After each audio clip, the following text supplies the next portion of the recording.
You know, Bruce, the reason I do this is because I like being in places that are kind of undisturbed. And if we don't do this correctly, those places go away. We've got to make sure that we walk in places that are designated, and we've got to be sure that we camp in places that are designated. Yeah, that's a good point. So we need to find sites where we don't destroy nature and destroy what's out there. Let's go up here and see what we can find, hit this site and see if we can find a place to camp or a place to build a fire. Yeah. The best campsites are found, not made. Yep, agreed.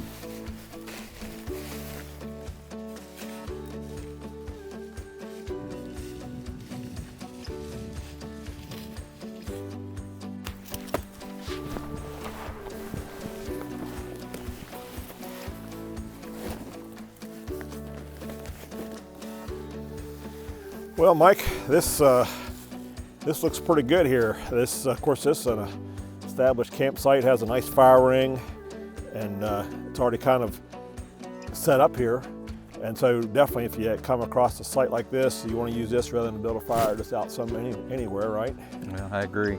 We don't want to just disturb everything with new fire rings. And you know, I've noticed even in wilderness areas, when you go camping in wilderness areas where there aren't fire rings, most of those campsites, established campsites, have a rock ring or something, and those are the place you want to build a fire. Absolutely. Yeah, we don't want to disturb any more than we actually have to. Now, this looks like a really good place to build a fire. It's where a fire's already been. Needs some work. Yeah, and to start with, probably get some of these leaves out away from where we're going to build the fire. We want to avoid, you know, trying to obviously spreading this fire anywhere but this fire pit.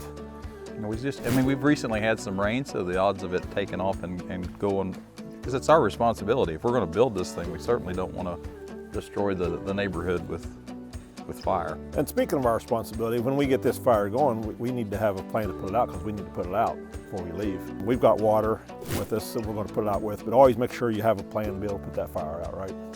So what should we do? Should we start raking some of this fuel, the leaves and fuel away? Yeah, let's get some of this away from this pit, and then we can get this fire going. Great, I have marshmallows in my pack. Perfect.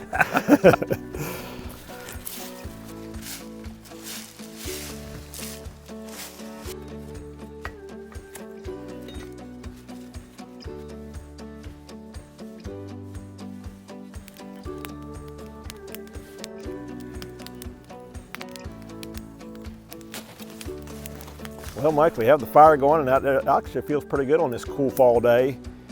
What are some things that you think about when you think about fire safety out, on a campsite?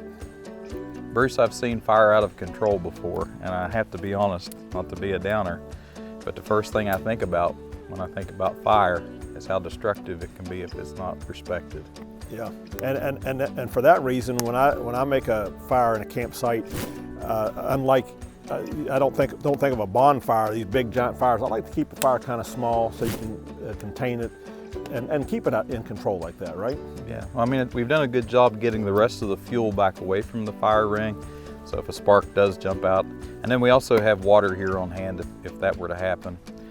The outdoor conditions, it just rained last night, so it's a little damp. We don't have to worry so much, and there's not a tremendous amount of wind.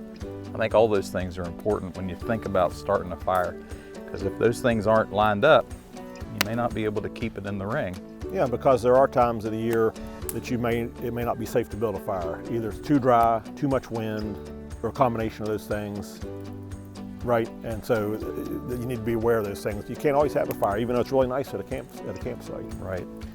Yeah, and we have to pay attention too to the advisories. So sometimes in some places it's not permissible to build fires at all. Right. The other thing around our campfires, especially when in a wilderness area, but it could be anywhere, we need to be just careful while we're moving around. We don't want to fall into the fire, stuff like that. Obviously we're maybe a long ways from hospitals and aid if you get burned. So we want to be really aware of the danger there.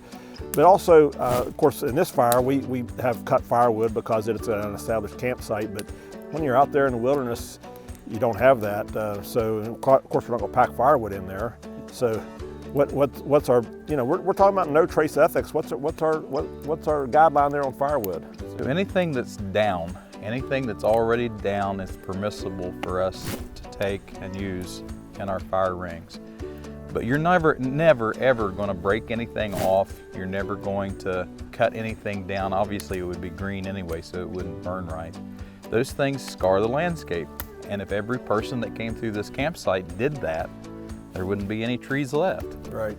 Which is another reason to keep the fire small. You don't need as much wood, you know, you just need enough fire to have some ambiance, maybe cook if you're going to do something like that. But yeah, so keep your firewood gathering to a minimum and don't be thrashing through the woods and tearing everything up, correct? Absolutely. There's really no reason for you to have a hatchet or a saw in your backpack. Yeah. If you can break it, great. If you can't, fine. As I said around the fire too, Bruce, one of the things I think about is all the kids that I've had sitting around fires that have just thrown whatever they have into the fire. And when we think about no trace, I'm not sure why, but you know, you think that an aluminum can would burn, but it doesn't. It Right. stays right there in that fire ring.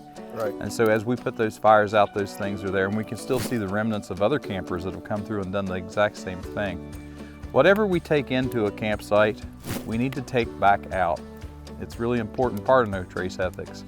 And you think you've burned it, but really it's still right there.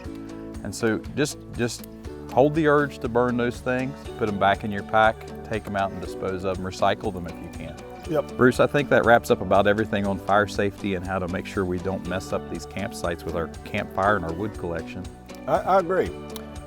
Tune in next time when we talk about how to dispose of waste and take care of your trash when you're out camping.